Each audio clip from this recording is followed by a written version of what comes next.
Hello everyone, welcome to GS logical. तो जैसा कि आप लोगों को पता है, we are covering the PT 365 of Indian polity and we have already done 4 videos और ये हमारा 5th वीडियो है जिसको आज हम लोग करेंगे। And in this video we will start with the narco analysis test. आप सब लोगों ने इसके बारे में कहीं ना कहीं किसी ना किसी मूवी में, वेब सीरीज वगैरह में देखा होगा, सुना होगा।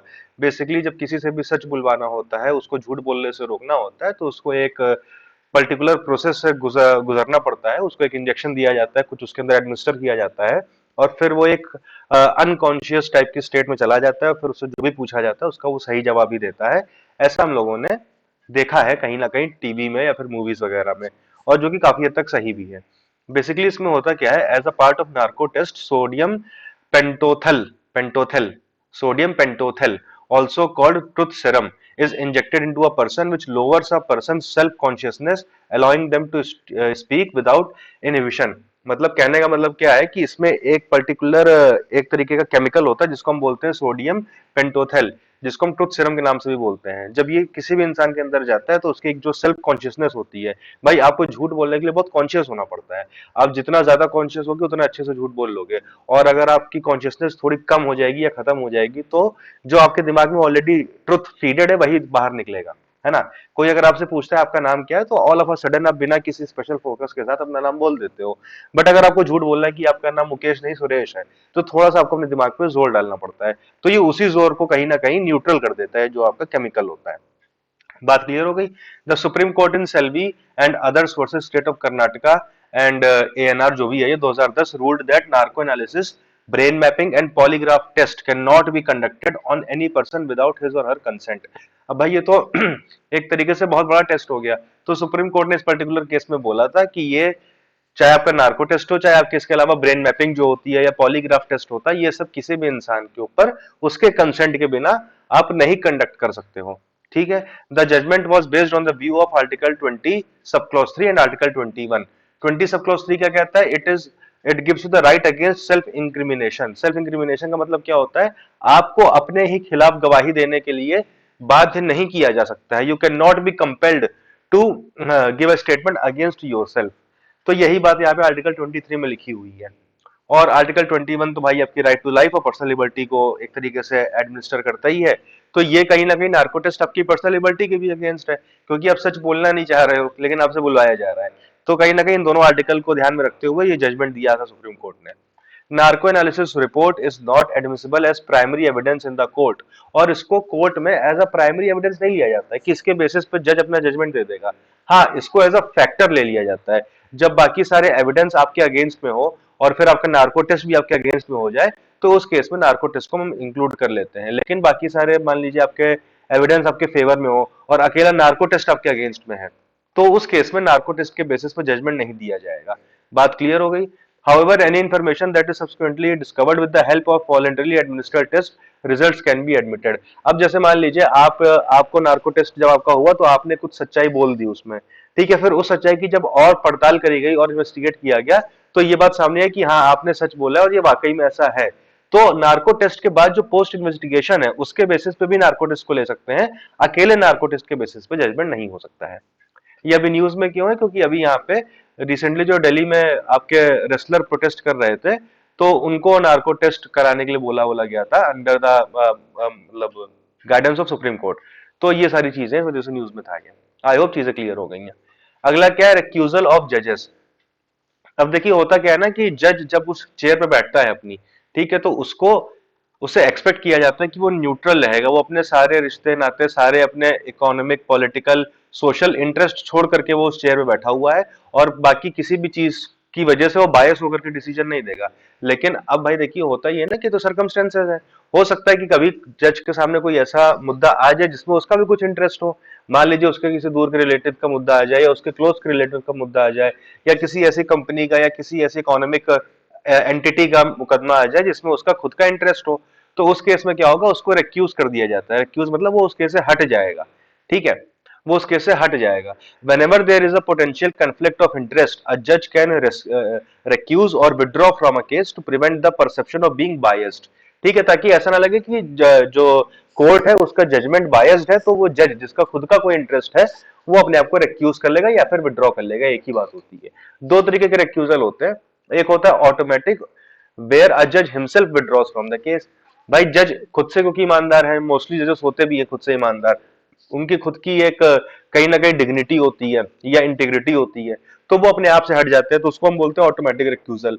फिर when a party raises a plea for recusal highlighting the possibility of बायस और पर्सनल इंटरेस्ट ऑफ द जज इन द केस। कई बार ऐसा होगा कि जज खुद से नहीं हटेगा, है ना, जरूरी नहीं कि वो ईमानदार ना हो, लेकिन ऐसा हो सकता है ना कि उसको लग रहा होगा कि वो न्यूट्रल होकर के अपना डिसीजन दे देगा, लेकिन भाई सामने वाली पार्टी को नहीं लग रहा है कि वो न्यूट्रल रह पाएगा, तो उस केस में वो पार्टी रेस कर सकती है अपना कंसर्न कि भैया ये जज जो है ये कहीं ना कहीं इनका कुछ ना कुछ इंटरेस्ट है, तो इनको आप रिक्यूज करवाइए, तो उस केस में फिर उसको रिक्यूज कर दिया जाएगा। ठीक है, ये न्यूज में क्यों होता है, क्योंकि अभी हालांकि हाल फिलहाल में ऐसा एक केस हुआ था जहां पे जज ने रिक्यूज होने से मना कर दिया था। ठीक है, चलिए आगे बढ़ते हैं। India has no codified rules governing recusals and the decision to recuse rests solely on the conscience and discretion of the judge। तो भैया कोई ऐसा लॉ नहीं है, कोई ऐसा रूल नहीं है हमारे देश में इसको जो गवर्न करता हो, ये पर्टिकुलरली उस जज के कॉन्शियंस और उसके डिस्क्रिशन पे डिपेंड करता है कि वो रिक्यूज करता है खुद को या नहीं करता है। इफ अ जज recuses himself the case is listed before the chief justice for allotment to an alternate bench. अच्छा देखिए, कोई भी जब केस सुप्रीम कोर्ट में जाता है तो एक रोस्टर तैयार होता है ना, रोस्टर तैयार होता है कि जैसे आज मान लीजिए 10 केस लगे हुए हैं सुप्रीम कोर्ट में, तो किस बेंच के सामने कौन सा केस जाएगा, तो ये चीफ जस्टिस के अंडर में डिसाइड होता है एक रोस्टर के थ्रू कि किसके अंडर में कौन सा केस जाएगा। अब मान लीजिए एक केस गया किसी के अंडर में और जज ने खुद को रिक्यूज कर लिया, तो फिर से वो वापस जो है वो केस चीफ जस्टिस के पास जाएगा और फिर चीफ जस्टिस डिसाइड करेंगे कि अब ये केस इस जज की जगह पे कौन सुनेगा। वही बात यहाँ पे लिखी हुई है। ये देखिए सारी माइन्यूट माइन्यूट चीजें हैं, यूपीएससी की आदत है ऐसे स्टेटमेंट बेस्ड क्वेश्चन पूछने की जहाँ पे वो थोड़ा सा गहराई में जाकर थोड़ा सा डीप जाकर के क्वेश्चन पूछ लेता है, तो ये सारी चीजें आपको पता होनी चाहिए, क्योंकि भले ही आपके रेगुलर बुक्स में सब चीजें मेंशन ना हो, but in practice in practical world ये चीजें आए दिन होती रहती हैं, तो आपको इन सब चीजों के बारे में नॉलेज होनी चाहिए। This is what UPSC aspects from you. अगला क्या है, अगला है advocate on record system in supreme Court. अब एक एडवोकेट ऑन रिकॉर्ड या फिर एओआर का सिस्टम चलता है सुप्रीम कोर्ट में। ये क्या होता है भाई, सुप्रीम कोर्ट क्योंकि बहुत बड़ा कोर्ट है, तो वहां पे जो भी वकील अपीयर हो रहा है उसको कहीं ना कहीं ऑन रिकॉर्ड होना जरूरी है। देखते हैं आगे इसमें क्या लिखा हुआ है। AOR is a lawyer in the Indian legal system who is registered and authorized by Supreme Court to represent clients in that court। ठीक है, एओआर क्या होता है, एडवोकेट ऑन रिकॉर्ड एक लॉयर ही होता है ना, लॉयर ही एक एडवोकेट ऑन रिकॉर्ड होता है जो कि रजिस्टर्ड और ऑथराइज्ड होता है किसके द्वारा, सुप्रीम कोर्ट के द्वारा, ताकि वो सुप्रीम कोर्ट के सामने केसेस को रिप्रेजेंट कर सके। यानी कि ये कहना सही होगा कि जो भी लॉयर्स होते हैं उनको अगर सुप्रीम कोर्ट में अपना केस लड़ना है, रिप्रेजेंट करना है अपने क्लाइंट को, तो उन्हें एडवोकेट ऑन रिकॉर्ड बनना पड़ेगा, एडवोकेट ऑन रिकॉर्ड बनना पड़ेगा। ठीक है, एडवोकेट दो तरीके के एडवोकेट के बारे में बातें करता है। ठीक है, एडवोकेट्स एक्ट जो है ये आई थिंक 1961 का है, आई थिंक, या जब का भी हो देख लीजिएगा आप लोग। एडवोकेट्स एक्ट दो तरीके के जजेस का जिक्र करता है, सॉरी दो तरीके के एडवोकेट्स का जिक्र करता है। पहले होते सीनियर एडवोकेट और दूसरे होते नॉर्मल एडवोकेट। जो सीनियर मतलब उनको काफी टाइम हो गया प्रैक्टिस करते हुए, कुछ पर्टिकुलर नंबर ऑफ केसेस उन्होंने हैंडल कर लिए हैं, तो वो सीनियर एडवोकेट हो जाते हैं एक टाइम पीरियड के बाद। और बाकी नॉर्मल एडवोकेट जो अभी जस्ट ग्रेजुएट होकर के अपने आप को जिसने एनरोल किया है बार में। ठीक है, Supreme Court in the exercise of its rule making power under article 145 made a provision for AOR system. अब यहाँ पे देखिए यूपीएससी कहां से सवाल पूछेगा। The constitution provides for the AOR system, तो ऐसा कुछ भी नहीं है। सुप्रीम कोर्ट ने आर्टिकल 145 जो कॉन्स्टिट्यूशन का है उसके तहत जो उसको पावर मिली है, उस पावर को यूज करते हुए उसने ये एओआर सिस्टम बनाया है। ठीक है, सुप्रीम कोर्ट के रूल्स जो 2013 के वो प्रिस्क्राइब करते हैं एलिजिबिलिटी क्राइटेरिया। अब भाई एओआर बनने के लिए आपका क्राइटेरिया क्या होता है, only AOR is entitled to file any matter or document before the Supreme Court, senior advocate is not entitled to appear without AOR in the Supreme Court. अब देखिए आसान भाषा में मैं आपको बताता हूँ, एडवोकेट्स दो तरीके के होते हैं, एक होते हैं सीनियर एडवोकेट, एक होते हैं नॉर्मल एडवोकेट। ठीक है, सीनियर एडवोकेट हो गए और नॉर्मल एडवोकेट हो गए। अब होता क्या है कि बहुत सारे कोर्ट्स हैं इंडिया में, भाई आपके लोकल कोर्ट्स होते हैं, डिस्ट्रिक्ट कोर्ट जिनको हम बोलते हैं, ठीक है, कचहरी जिसको आसान भाषा में बोल दिया जाता है हिंदी वर्ड में। ठीक है, उसके बाद आपके हाई कोर्ट्स होते हैं, उसके बाद आपके सुप्रीम कोर्ट होता है एक। ठीक है, तो जब आप इन सारे कोर्ट्स प्रैक्टिस कर रहे हो up to the High Court, तब वहां पे आपके ऊपर कोई ऐसी बाध्यता नहीं है एओआर वाली। लेकिन जब आप सुप्रीम कोर्ट में जा रहे हो, तो आपको एडवोकेट ऑन रिकॉर्ड होना पड़ेगा। और ये एडवोकेट ऑन रिकॉर्ड कौन होगा कौन नहीं होगा ये कौन डिसाइड करता है? ये सुप्रीम कोर्ट ने जो रूल्स बनाए हैं उन रूल्स के तहत डिसाइड होता है कि कौन एडवोकेट ऑन रिकॉर्ड कहलाएगा, कौन एडवोकेट ऑन रिकॉर्ड नहीं कहलाएगा। ठीक है। और यहाँ पे दो बातें और लिखी हुई है कि खाली एडवोकेट ऑन रिकॉर्ड के पास ही ये राइट है कि वो कोई भी मैटर या डॉक्यूमेंट सुप्रीम कोर्ट के सामने फाइल कर सकता है। और जो सीनियर एडवोकेट होते हैं, यानी कि जो कुछ टाइम से प्रैक्टिस कर रहे हैं या फिर उन्होंने कुछ नंबर ऑफ पर्टिकुलर केसेस को डील कर लिया है, वो लोग बिना एओआर हुए सुप्रीम कोर्ट में अपने आप अपीयर नहीं हो सकते हैं, है ना। यानी अगर सीनियर एडवोकेट्स को सुप्रीम कोर्ट में अपीयर भी होना है तो उनको एओआर होना पड़ेगा। ठीक है, बात क्लियर हो गई। कोई बहुत खास बात इसमें नहीं है। यूपीएससी कहां पे आपको फंसाएगा? सिर्फ और सिर्फ आपके इस पे फंसाएगा कि ये कॉन्स्टिट्यूशन मेंशन है कि नहीं है, और ये कौन डिसाइड करता है एओआर कौन होगा कौन नहीं होगा। इस तरीके की चीजें हैं, कोई बहुत खास इसमें डिस्क्रिप्शन वाली चीज नहीं है। अगली न्यूज भाई आपकी क्या है? Fast track special courts scheme. Union cabinet approved continuation of fast track special courts scheme until March 31 2026। ठीक है भाई, यूनियन कैबिनेट ने एक कोई स्कीम चल रही है हमारी जिसको हम बोलते हैं fast track special courts scheme, इसको आगे कंटिन्यू कर दिया है 2026 31 मार्च तक। अच्छा, ये शुरू कब हुई थी स्कीम? ये 2019 में शुरू की गई थी। सेंट्रली स्पॉन्सर्ड स्कीम है। इंप्लीमेंट कौन करता है? Department of justice, ministry of law and justice. भाई क्योंकि ये जुडिशरी से रिलेटेड है, कहीं ना कहीं स्पेशल कोर्ट्स बनाने की बात हो रही है फास्ट ट्रैक कोर्ट, तो ये डिपार्टमेंट ऑफ जस्टिस जो कि ministry of law and justice के अंडर में आता है, वही इसको इंप्लीमेंट करेगा इस स्कीम को। Central share is to be funded from Nirbhaya fund. अब देखिए, क्योंकि ये सेंट्रली स्पॉन्सर्ड स्कीम है ना, सेंट्रली स्पॉन्सर्ड स्कीम है, तो इसमें से कुछ शेयर सेंट्रल गवर्नमेंट पे करेगी और कुछ शेयर जो है वो स्टेट गवर्नमेंट्स पे करेंगी। तो जो सेंट्रल गवर्नमेंट का शेयर है वो निर्भया फंड से जाएगा। निर्भया फंड आपको पता है, दिल्ली में जो रेप केस हुआ था 2013 वाला, है ना, उसके बाद एक निर्भया फंड बनाया गया था विमेंस के अगेंस्ट जो क्राइम होते हैं उसको रोकने में मदद करने के लिए। तो उस फंड से ही जो है कहीं ना कहीं सेंट्रल शेयर पे किया जाएगा। ठीक है। एफटीएससी यानी कि fast track special courts designated as dedicated courts were established for hearing rape and protection of children from sexual offences act cases, POCSO act. तो जो भी विमेन के अगेंस्ट रेप के केसेस आएंगे या फिर जो भी पॉक्सो एक्ट के अंदर केस आएंगे, पॉक्सो एक्ट में कौन से केस आते हैं? जो माइनर्स के साथ, चिल्ड्रन के साथ जो रेप होते हैं या सेक्सुअल ऑफेंसेस होते हैं, उनसे रिलेटेड केस आपके पॉक्सो एक्ट में आते हैं। तो इन दोनों से रिलेटेड जो भी केसेस होंगे वो यहाँ पे स्पेशल कोर्ट्स जो फास्ट ट्रैक बनाए गए हैं उनके पास जाएंगे।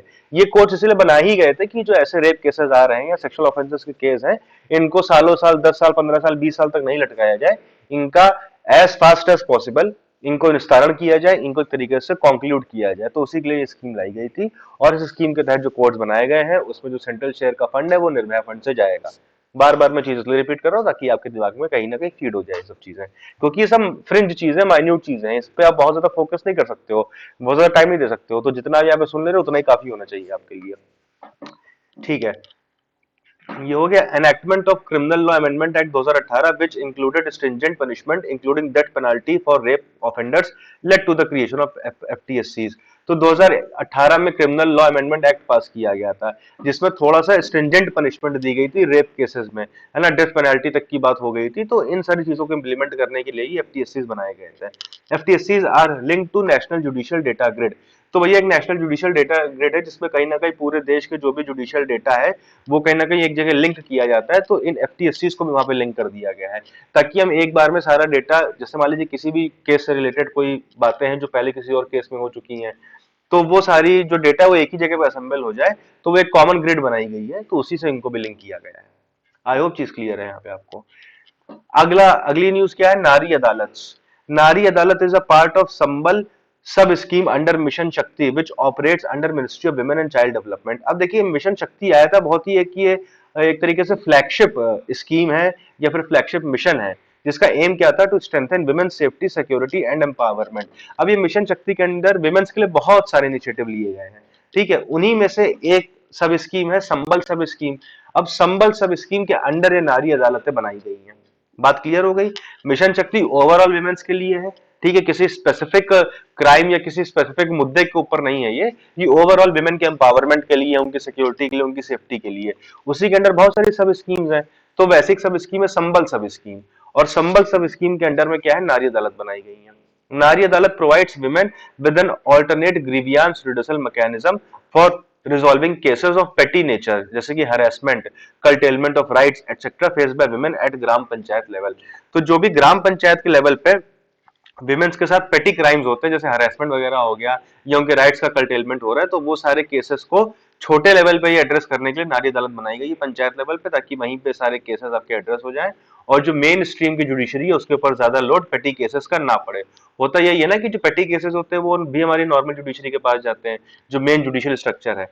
तो जो बड़े केसेस होते हैं वो कहीं ना कहीं डिले हो जाते हैं इन सब केसेस के चक्कर में। तो इनको उसी लेवल पे निपटा के किनारे कर दिया जाए ताकि बड़े केसेस के लिए मेन जुडिशरी के पास टाइम रहे और इन केसेस को भी वो इंपॉर्टेंस मिल सके जो इनको मिलनी चाहिए। तो उसी के लिए इनके लिए स्पेशल कोर्ट बनाया गया है, एक स्पेशल अदालत बनाई गई जिसको हम नारी अदालत बोलते हैं। आई होप बात क्लियर है ये। अगला क्या है? अगला है न्याय Vikas portal. Nyay Vikas portal has been created by ministry of law and justice for monitoring the implementation of centrally sponsored schemes for development of infrastructure for judiciary. अब देखिए जुडिशरी के लिए जो भी सेंट्रली स्पॉन्सर्ड स्कीम चल रही है, एक जुडिशरी से रिलेटेड इंफ्रास्ट्रक्चर बनाने के लिए, कहीं पे नए कोर्ट कैंपसेस बन रहे हैं, कहीं पे कोई डेटा सेंटर बन रहा है, कहीं पे कुछ हो रहा है, तो उन सारी चीजों को मतलब मॉनिटर करने के लिए एक न्याय विकास पोर्टल बनाया गया है। विकास मतलब डेवलपमेंट, न्याय मतलब न्याय, जस्टिस। तो यानी कि कहीं ना कहीं जुडिशरी से इंटर रिलेटेड है ये। अब ये सब आप लॉजिकली भी एग्जाम में एलिमिनेट कर लोगे कि न्याय विकास पोर्टल है तो कहीं ना कहीं ये जुडिशरी से रिलेटेड होगा, और विकास पोर्टल है तो यानी कि जो जुडिशरी के विकास के लिए, डेवलपमेंट के लिए काम हो रहा है उनको कहीं ना कहीं रिलेट किया जाएगा इस पोर्टल से। तो वही बात यहाँ पे लिखी हुई है। अब इसका जो फंडिंग पैटर्न है वो आप देख लीजिए। नॉर्थ ईस्टर्न और हिमालयन स्टेट्स के लिए एज यूजुअल 90:10 का रहेगा। यूटीज के लिए 100% पेमेंट सेंट्रल गवर्नमेंट करेगी, और बाकी जो रिमेनिंग स्टेट्स हैं वहां पे 60% आपकी सेंट्रल गवर्नमेंट देगी, 40% वो स्टेट गवर्नमेंट पे करेंगे। ये आपका नॉर्मली हर स्कीम में ऐसा ही होता है ज्यादातर में। ठीक है। अगली न्यूज क्या है? अगली न्यूज है justice clocks. Justice clocks basically नाम से घड़ी है, और है भी वाकई में घड़ी। एक तरीके से मान लीजिए सारे हाई कोर्ट के जो कैंपसेस हैं, कोर्ट कैंपसेस हैं, वहां पे एक ऐसा टीवी टाइप का स्ट्रक्चर लगाया जाएगा, उसमें एक हमेशा टाइम दिखता रहेगा, और साथ ही साथ जो है उस कोर्ट से रिलेटेड बहुत सारा डेटा उसमें लगातार आपका फ्लैश होता रहेगा कि कितने केसेस आज लगे हुए हैं, कितने केसेस पेंडिंग है, या आज तक कितने केसेस हैं, या इस महीने में कितना क्या काम हुआ है वहां पे, या और भी जो भी इंफॉर्मेशन जनता को मिलनी चाहिए वो इन सब क्लॉक्स के थ्रू मिलती रहेगी। It is an electronic signage system which has been installed across the court complexes of high courts.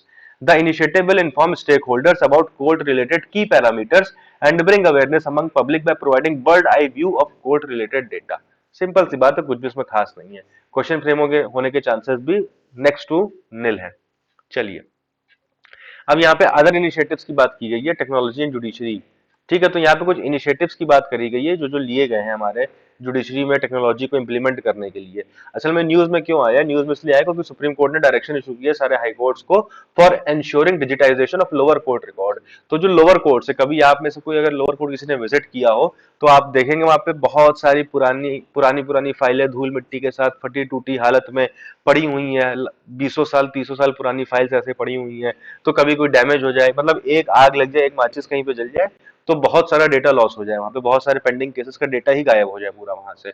तो कहीं ना कहीं ये सुप्रीम कोर्ट ने इस चीज को ध्यान में रखते हुए हाई कोर्ट को यह आदेश दिया है कि आप थोड़ा इंश्योर करिए इस चीज को कि जो लोअर कोर्ट्स के रिकॉर्ड है उनको डिजिटल फॉर्मेट में कहीं ना कहीं रखा जाए, ताकि वो एक सेफ एंड साउंड एनवायरनमेंट में वो डेटा स्टोर हो सके। तो अब ये तो अपने आप में नहीं पूछा जाएगा, इसके अलावा और क्या क्या इनिशिएटिव लिए गए हैं डिजिटाइजेशन करने के लिए, वो यहाँ पे इंपॉर्टेंट है।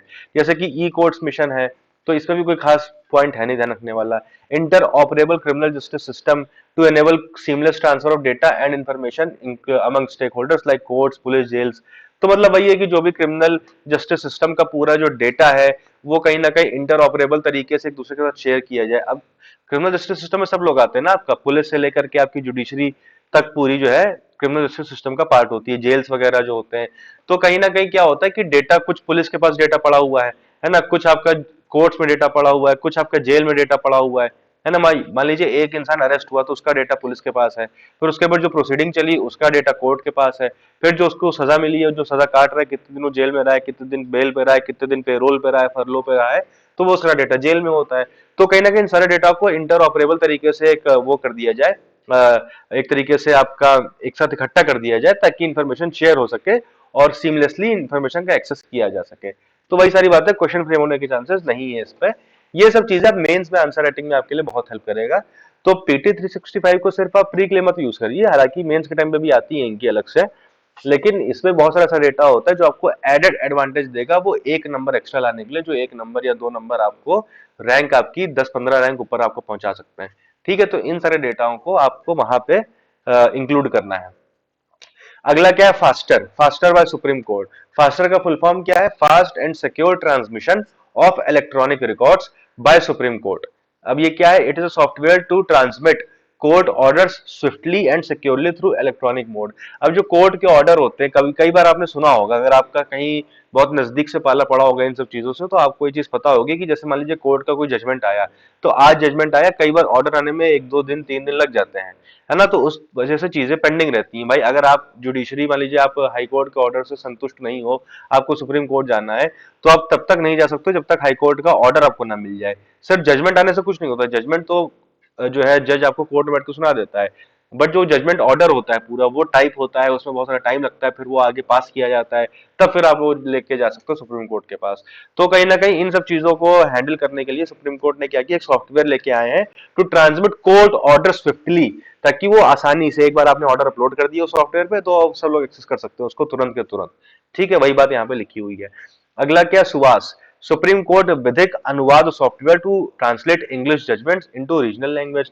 अब भाई सुप्रीम कोर्ट की भाषा तो अंग्रेजी ही है, वो तो इंग्लिश में जजमेंट देंगे, लेकिन जो मान लीजिए कोई ट्राइबल लोग हैं या कोई आपके ऐसे जगह के लोग हैं जहाँ पे अंग्रेजी उस तरीके से नहीं पहुंची है, या कोई पार्टी ही ऐसी है, कोई केस में इन्वॉल्व लोग ऐसे हैं जिनको अंग्रेजी समझ में नहीं आती है, तो उनके लिए ये सॉफ्टवेयर टाइप की चीज बनाई गई है, जिसमें जो है सुप्रीम कोर्ट के ऑर्डर का, जजमेंट का रीजनल लैंग्वेज में ट्रांसलेशन हो जाएगा। तो ये सारी बातें आपको पता होनी चाहिए। अगला क्या है, ESCR portal, it provides the digital version of the apex court's judgment in the same manner they are reported in the official law report. तो एक तरीके से बट डिजिटल वर्जन है जो एपेक्स कोर्ट की जजमेंट, एपेक्स कोर्ट यानी कि supreme court के जजमेंट का, उसी तरीके से जिस तरीके से वो ऑफिशियली लॉ रिपोर्ट में एक तरीके से रिपोर्ट किए जाते हैं, उसी तरीके से आपको डिजिटल वर्जन आपको ESCR पोर्टल में मिल जाएगा। बात क्लियर है, कोई भी खास बात इस पूरे में नहीं है। क्वेश्चन फ्रेम इस पे नहीं हो सकता है, मतलब लगभग लगभग चांसेस नहीं है फ्रेम होने के, लेकिन तभी आपको सारे इनिशिएटिव पता होने चाहिए, एटलीस्ट फुल फॉर्म, और ये किससे रिलेटेड है। अब जैसे आप अभी यहाँ पे पढ़ रहे हो तो आपको पता है कि अच्छा हाँ, फास्टर सुप्रीम कोर्ट का, सुभाष सुप्रीम कोर्ट का, ESCR सुप्रीम कोर्ट का है, बट जब एग्जाम में अलग से आ जाएगा, है ना, एक क्वेश्चन यूपीएससी पूछ देगा कि the term faster, Subhash and ESCR recently in news are related to which of the following, फिर आपको 4 ऑप्शन पकड़ा देगा वहां पे, जो कि बहुत क्लोज क्लोज होंगे, तो वहां पे आप कंफ्यूज हो जाओगे। तो इस तरीके से आपको पढ़ना है कि आपको ध्यान है कि हाँ, ये आपका जुडिशरी से रिलेटेड है, इलेक्ट्रॉनिक या डिजिटाइजेशन रिफॉर्म से रिलेटेड है। आखिरी न्यूज क्या है, आखिरी न्यूज है इंडिया जस्टिस रिपोर्ट। इसके ऊपर भी आई थिंक क्वेश्चन एक बार यूपीएससी पूछ चुका है कि रिपोर्ट कौन देता है, जहां तक मुझे याद आ रहा है। The third edition of the report was released by Tata Trust in collaboration with representative from several civil society organizations, including the Center for Social Justice, Daksh, Vidhi centre for legal policy etcetera. तो यहाँ पे simple सी बात है, आपको ध्यान में रखना है कि जो इंडिया जस्टिस रिपोर्ट है वो कौन देता है, TT, टाटा ट्रस्ट। ठीक है, the report assesses and ranks each state's progress in capacitating its major justice delivery mechanism, the judiciary, police, prison and legal aid. कुल मिलाकर के किसी भी स्टेट में वहां का जो जुडिशियल मैकेनिज्म है या क्रिमिनल जस्टिस का मैकेनिज्म है वो कितना एफिशिएंट है, कितने अच्छे से वहां का क्रिमिनल जस्टिस सिस्टम काम कर रहा है, उसके बेसिस पर रैंक दी जाती है कि भैया क्रिमिनल जस्टिस के मामले में ये स्टेट नंबर 1 पे है, ये स्टेट नंबर 2 पे है। तो बस वही है यहाँ पे, और कुछ भी नहीं है। तो यहाँ पे जुडिशरी वाला चैप्टर पूरा कंप्लीट होता है। कोई भी आपको इसमें डाउट हो, सवाल हो, कोई भी न्यूज आपको समझ में ना आई हो, जिस तरीके से मैंने समझाया है, आपको किसी और तरीके से समझना हो, दोबारा वो चीज समझनी हो, तो आप कमेंट सेक्शन में लिख सकते हो, तो उस पर्टिकुलर न्यूज के ऊपर कोई शॉर्ट या एक अलग से वीडियो हम देख लेंगे। आखिरी में जो जो टॉपिक्स आप लोग को समझ में नहीं आए होंगे, तो उसको एक अलग से वीडियो में कंपाइल करके बना दिया जाएगा, अगर कोई ऐसा न्यूज आइटम है तो। बाकी आ गया है तो वेल एंड गुड। चलिए अब आगे बढ़ते हैं हमारे अगले चैप्टर के ऊपर, जो कि कहीं ना कहीं इलेक्शन से रिलेटेड है। तो जो हमारे इलेक्शंस के अंदर पहली न्यूज है वो है chief election commissioners and other election commissioners act of 2023। ये हमारी पार्लियामेंट ने ये एक्ट पास किया है, ठीक है, और अभी इस एक्ट को लेकर के सुप्रीम कोर्ट में एक पिटीशन डाली गई है, जिसके ऊपर अभी तक सुनवाई मेरे ख्याल से नहीं हुई है एज ऑफ मार्च 2024। बट ये कहीं ना कहीं सुप्रीम कोर्ट के पास पहुंच चुका है मामला। क्यों पहुंच चुका है ये हम लोग अभी आगे समझेंगे यहाँ पे। तो बेसिकली जो हमारी बॉडी है, कॉन्स्टिट्यूशनल बॉडी है इलेक्शन कमीशन, जिसका की काम होता है इलेक्शंस को कंडक्ट करवाना, है ना, इलेक्शन कमीशन। तो इसके जो चीफ इलेक्शन कमिश्नर है भाई, इसका जो कॉम्पोजिशन है प्रेजेंट डेट में, वो क्या है कि एक चीफ इलेक्शन कमिश्नर होगा और प्लस 2 इलेक्शन कमिश्नर्स होंगे, 2 इलेक्शन कमिश्नर्स होंगे। तो इनके अपॉइंटमेंट को लेकर के कहीं ना कहीं पूरा डिस्प्यूट है। तो आगे हम लोग देखते हैं, पहले न्यूज को देखते हैं, फिर हम लोग जो डिस्प्यूट है उसको समझ लेंगे। तो इनका अपॉइंटमेंट, इस एक्ट की बात कर रहा हूं मैं, अभी तक कैसे होता था उसकी बात नहीं हो रही है, उसकी बात बाद में करेंगे। अब इस एक्ट में क्या बोला गया है, the CEC and the EC shall be appointed by the president on the recommendation of a selection committee. एक सिलेक्शन कमेटी होगी, वो रिकमेंड कर देगी और फिर प्रेसिडेंट इनको ओथ एडमिनिस्टर करवा देंगे, इनको शपथ दिलवा देंगे, अपॉइंट कर देंगे।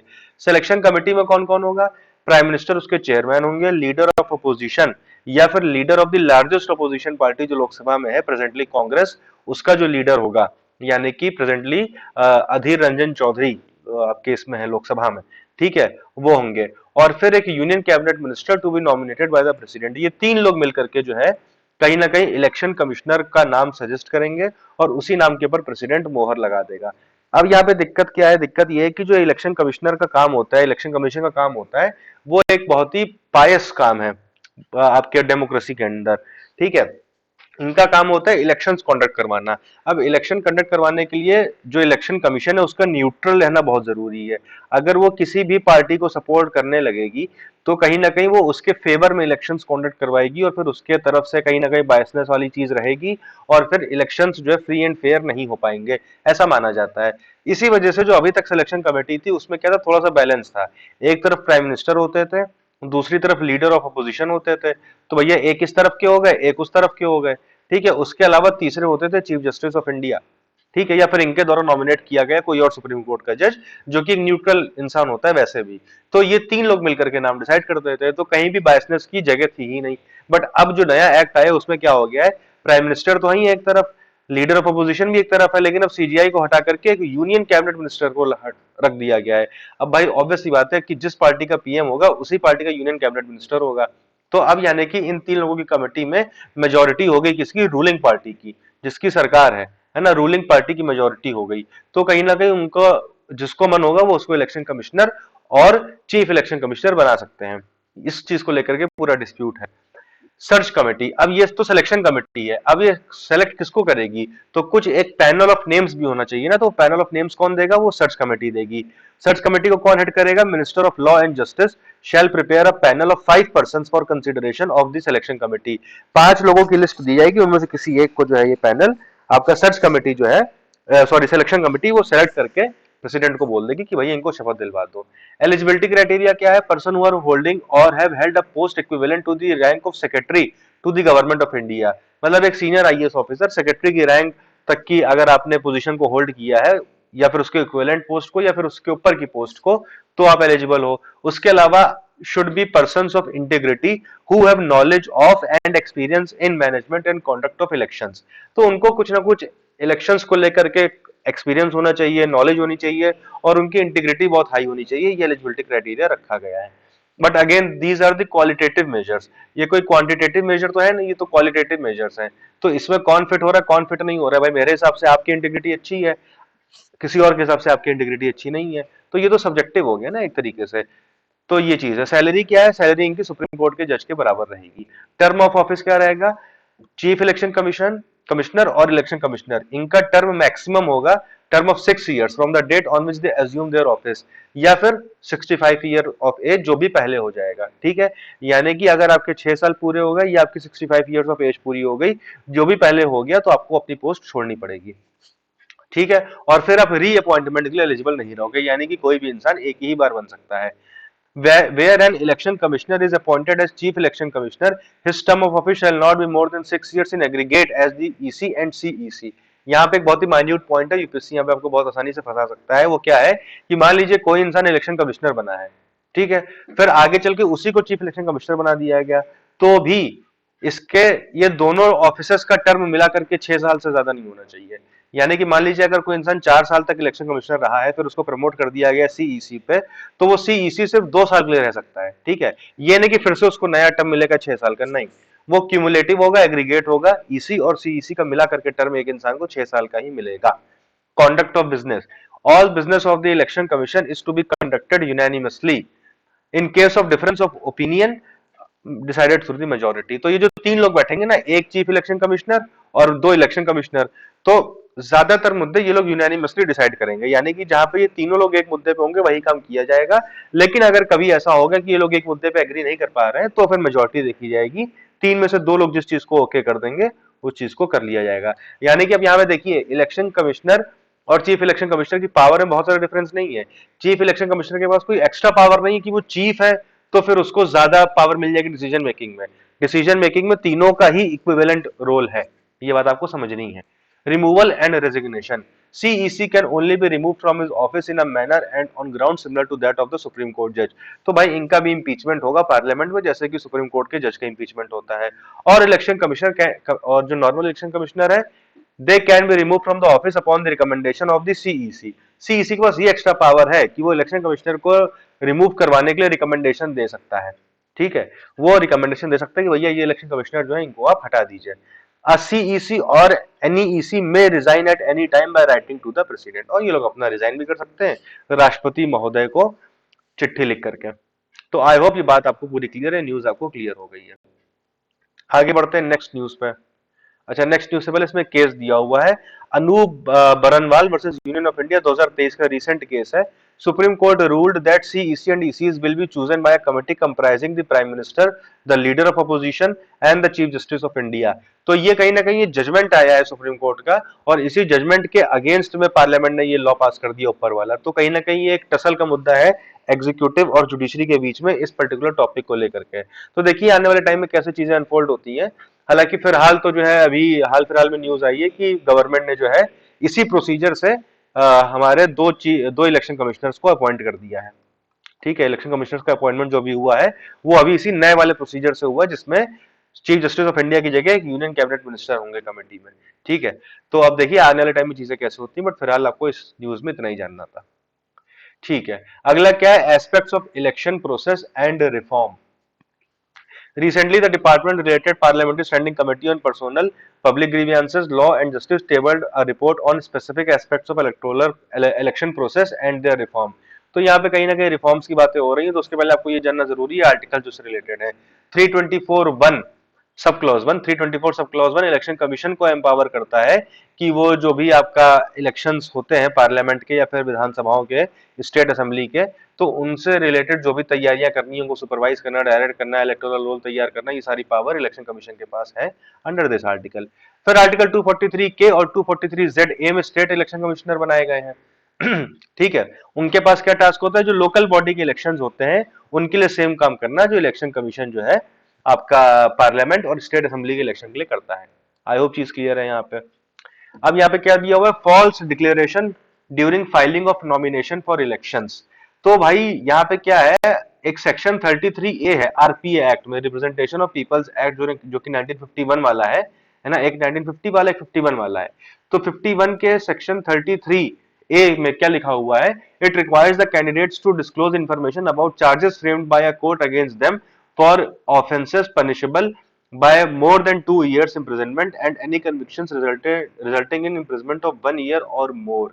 ठीक है, तो यहाँ पे क्या लिखा हुआ है कि भैया अगर किसी भी कैंडिडेट जो कि इलेक्शन लड़ने जा रहा है लोकसभा का या विधानसभा का, और वो इलेक्शन लड़ने जा रहा है पर उसके ऊपर कोई भी केस चल रहा है जिसमें अगर उसको सजा हुई तो वो 2 साल से ज्यादा की होगी, तो ऐसे सारे केसेस का ब्यौरा उसको इलेक्शन के लिए नॉमिनेशन फाइल करते टाइम देना होगा, है ना।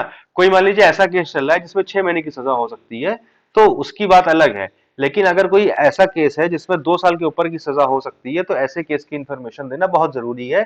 या फिर उसको अगर पास्ट में किसी केस में सजा हो चुकी है और वो सजा 1 साल से ज्यादा की हुई है, तो भी उसको इंफॉर्मेशन देना जरूरी है। ठीक है, मतलब पास्ट में अगर वो किसी केस में कन्विक्ट हो चुका है, कन्विक्शन उसको ऑलरेडी हो चुका है, तो उस केस में उसको 1 साल के ऊपर की सजा अगर है तो उसको जानकारी देना जरूरी है। और प्रेजेंट में कोई केस चल रहा है जिसमें 2 साल के ऊपर की सजा का प्रावधान है, तो उसकी जानकारी देना जरूरी है। और अगर आपने जानकारी गलत दी है तो आपके ऊपर पेनाल्टी लग सकती है फॉल्स इंफॉर्मेशन के लिए। ठीक है, minimum age of voting and contesting elections. तो आर्टिकल 84 क्या कहता है कि लोकसभा के लिए 25 ईयर्स और राज्यसभा के लिए 30 ईयर्स मिनिमम एज होनी चाहिए इलेक्शन लड़ने के लिए। और आर्टिकल 173 क्या कहता है कि स्टेट की असेंबली के लिए, लेजिस्लेटिव असेंबली के लिए 25 years in the same manner as the Lok Sabha, और 20 और 30 years for legislative council just like Rajya Sabha. आपकी एज होनी चाहिए इलेक्शन लड़ने के लिए। यानी कि अगर आपको अपर हाउस में जाना है स्टेट के या फिर सेंटर के, तो वहां पे आपकी एज 30 ईयर्स होनी चाहिए और लोअर हाउस के 25 ईयर्स होनी चाहिए। बाकी इस न्यूज में कुछ भी और जानकारी के लिए आपकी जरूरी नहीं है। फिर आजकल एक बहुत ज्यादा मुद्दा चल रहा है काफी टाइम से साइमल्टेनियस इलेक्शन का, जिसको हम आसान भाषा में वन नेशन वन इलेक्शन बोल देते हैं। आपको ये बात पता होनी चाहिए कि जब हमारे देश को आजादी मिली थी आफ्टर द इंडिपेंडेंस, तो हमारे यहाँ लोकसभा के इलेक्शंस प्लस जितने भी स्टेट के इलेक्शन है, स्टेट असेंबली के इलेक्शन है, विधानसभा के इलेक्शन, ये सारे एक साथ होते थे पूरे देश में। ठीक है, यानी कि उसी टाइम पे लोकसभा, जैसे अभी 2024 के लोकसभा के चुनाव होने वाले हैं, तो आप इमेजिन करिए कि इसी के साथ हर एक स्टेट के भी इलेक्शन होंगे, चीफ मिनिस्टर वाले जो होते हैं विधानसभा के, है ना। तो ऐसे ही पहले हमारे देश में होता था, लेकिन फिर क्या हुआ कि कुछ स्टेट्स में प्रेसिडेंट रूल लगा दिया गया, कहीं पे समय से पहले किसी ने इस्तीफा दे दिया, है ना, रिजाइन कर दिया, तो नई तरीके से सरकार बनी, फिर नए तरीके से इलेक्शन हुए, तो कहीं ना कहीं ये साइकिल मिसमैच हो गई। तो अब लोकसभा के इलेक्शन अलग होते हैं और हर स्टेट की विधानसभा के इलेक्शन अलग होते हैं। आपने ये हमेशा देखा होगा, हर साल कभी 5 स्टेट में इलेक्शन हो रहे हैं, कभी 4 स्टेट में इलेक्शन हो रहे हैं, कभी जनवरी में इलेक्शन हो रहे हैं किसी स्टेट में, तो किसी स्टेट में दिसंबर में इलेक्शन हो रहे हैं। तो कहीं ना कहीं एक ओवरऑल हमेशा एक इलेक्शन का ही माहौल रहता है हमारे देश में पूरा। कभी लोकसभा के इलेक्शन नहीं हो रहे होंगे तो किसी न किसी स्टेट में इलेक्शन चल रहे होंगे। तो इससे क्या होता है ना कि एनर्जी और टाइम बहुत ज्यादा वेस्ट होता है। और आपको ये भी पता है कि इलेक्शंस के कुछ महीने पहले से जो है मॉरल कोड ऑफ कंडक्ट, जिसको आचार संहिता बोलते हैं, वो लग जाता है। इसके बाद गवर्नमेंट जो है, जो रूलिंग पार्टी है, वो कोई बहुत मेजर लोक लुभावन, जिसको बोलते हैं पॉपुलिस्ट डिसीजन नहीं ले सकती है। तो कहीं ना कहीं ये गवर्नमेंट के कार्य करने की, काम करने की जो कैपेसिटी है या इफेक्टिवनेस है या एफिशिएंसी है, उसको भी नेगेटिव तरीके से इंपैक्ट करता है। तो अच्छा तो यही है कि भाई एक ही बार 5 साल में एक बार इलेक्शन हो जाए पूरे देश में, फिर 5 साल सब लोग चैन से काम करें। नहीं तो होता क्या है ना कि इलेक्शन के 1 साल पहले से ही जो गवर्नमेंट्स होती हैं, वो जनता को खुश करने वाले मूड में आ जाती है। चलो सिलेंडर के प्राइस कम हो गए, पेट्रोल के प्राइस कम हो गए, और फिर जब हर साल ही इलेक्शन हो रहा है, तो परमानेंट ही जो पार्टीज है, जो गवर्नमेंट्स है, वो इलेक्शन के मोड में ही रहती हैं। तो खैर इसके बहुत सारे फायदे नुकसान है जो आपके लिए, मेंस के लिए इंपॉर्टेंट है। यहाँ पे आपको ज्यादा चीजें नहीं जाननी है, बस यहाँ पे इतना जानना है कि साइमल्टेनियस इलेक्शन जो है वो हमारे देश में 1967 तक होते थे। उसके बाद से ये साइकिल बिगड़ गई है। फिर जो ये साइमल्टेनियस इलेक्शन का आइडिया है, ये इलेक्शन कमीशन ने प्रपोज किया था 1983 में ही, कि भैया फिर से वही इलेक्शन शुरू कर दो। और एक दिनेश गोस्वामी कमेटी हुई है, उसने भी ये चीज रिकमेंड करी है कि ये इलेक्शन साइमल्टेनियस होने चाहिए। बाकी इसमें जो जो आर्टिकल्स लिखे हुए हैं, आर्टिकल्स में क्या दिया हुआ है, ये आपको एक बार नजर डाल लेनी है, पता होना चाहिए। जैसे कि 83 में आपका duration of the houses of the parliament दिया हुआ है कि भैया लोकसभा 5 साल की होगी, राज्यसभा का कोई टर्म नहीं है, वो तो इंडेफिनेटली चलती रहेगी, है ना। लेकिन उसके जो मेंबर्स हैं, उनका टर्म 6 साल का होगा, और हर 2 साल में 1/3 member of the Rajya Sabha retire हो जाते हैं। हर 2 साल में 1/3 member of the Rajya Sabha retire हो जाते हैं। 85 में क्या है, सेशन ऑफ पार्लियामेंट प्रोरोगेशन और डिसोल्यूशन दिया हुआ है। 172 में ड्यूरेशन ऑफ स्टेट असेंबली दिया हुआ है। 174 में सेम चीज स्टेट असेंबली के लिए दी हुई है। 356 में क्या हुआ है, प्रेसिडेंट रूल दिया हुआ है। तो ये सारे आर्टिकल्स आपको पता होने चाहिए, आई होप पता होंगे भी। ठीक है, तो चलिए यहां तक की चीज आई होप क्लियर है। आगे बढ़ते हैं। Criminalisation of politics. भाई पॉलिटिक्स में क्रिमिनलाइजेशन तो एक मतलब, अगर प्रैक्टिकली बोला जाए तो क्राइम और politics they go hand in hand. ठीक है, जितना ज्यादा आपका क्राइम का ग्राफ ऊपर है, उतने ही ज्यादा आपके चांसेस है पॉलिटिक्स में सक्सेसफुल होने के। और एक टाइम तक तो मतलब बिना क्राइम के पॉलिटिक्स पॉसिबल ही नहीं थी किसी भी लेवल पे। आज की डेट में बहुत सारी चीजें चेंज हुई हैं, बट अभी भी there is a lot more to go, है ना। बहुत लंबा रास्ता भी तय करना है, लेकिन फिर भी काफी हद तक पहले के जमाने से चीजें सुधर गई हैं।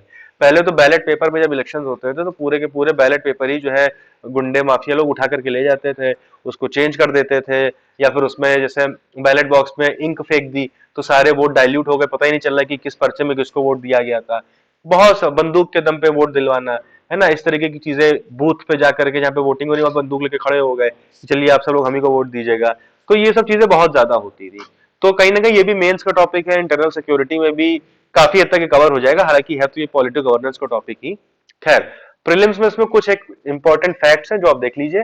जैसे एक एनएन वोहरा कमेटी रिपोर्ट है 1993 की।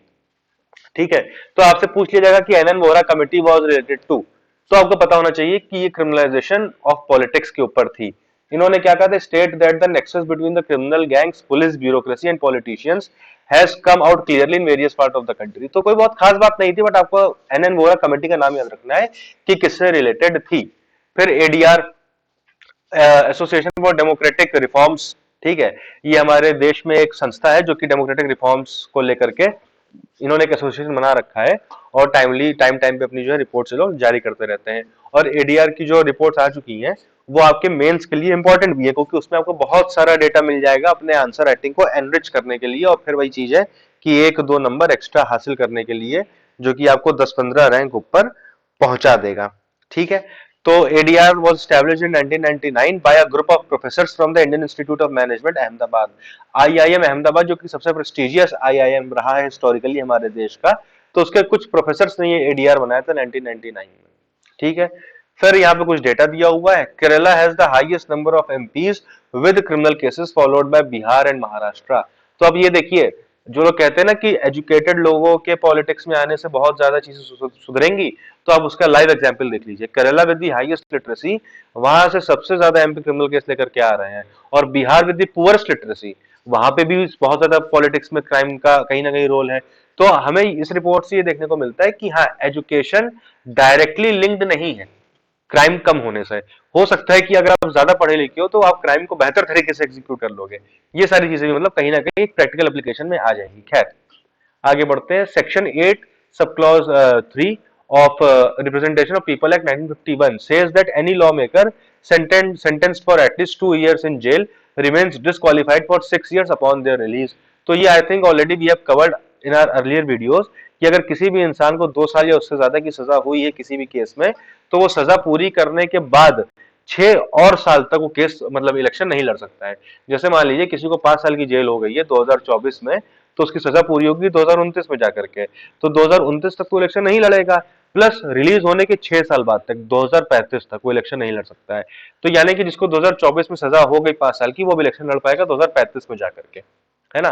तो ये बात आपकी कहां लिखी हुई है। अगेन मैं आपको बार बार ये चीज बता रहा हूं क्योंकि पॉलिटी में सबसे ज्यादा स्कोरिंग सब्जेक्ट तो होता ही है यूपीएससी में, बट सबसे ज्यादा लोग गलती करते हैं। क्यों? क्योंकि यहाँ पे यूपीएससी आपको बहुत माइन्यूटली फंसा लेगा। फिर से आपसे यही कह देगा कि अकॉर्डिंग टू द कॉन्स्टिट्यूशन 6 साल तक आप नहीं लड़ सकते हो इलेक्शन।